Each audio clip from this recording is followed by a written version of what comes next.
మనం నేర్చుకునే విషయాలు చిన్న చిన్న తప్పులు చేయడం వల్లే కదా జరుగుతాయి.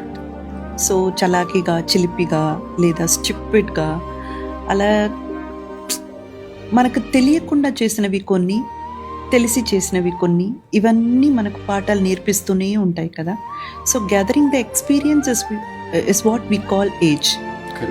సో ఓకే, ఇది చేయకూడదు, ఇది చేయొచ్చు, ఇలాగే ఉండాలి, ఇలా ఉండకూడదు. మేబీ ఇది మనకు ఓకే, బట్ చూసే వాళ్ళకి చాలా అభ్యంతకరంగా ఉంది. అవన్నీ మనం తెలుసుకునేసరికి మనల్ని మనం కరెక్ట్ చేసుకుంటూ వస్తాం కదా. అలా వచ్చినప్పుడు మనకే తెలియకుండా మనం ఒక స్టేట్కి ఇలా వచ్చేస్తాం అనమాట.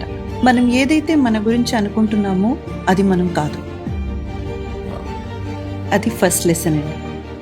మనం ఏమని మిగతా వాళ్ళు మన గురించి అనుకుంటున్నారో అది కూడా మనం కాదు. అది సెకండ్ లెసన్. మనం ఏంటి మరి? అది తెలుసుకునే ప్రయత్నమే ఈ జీవితం.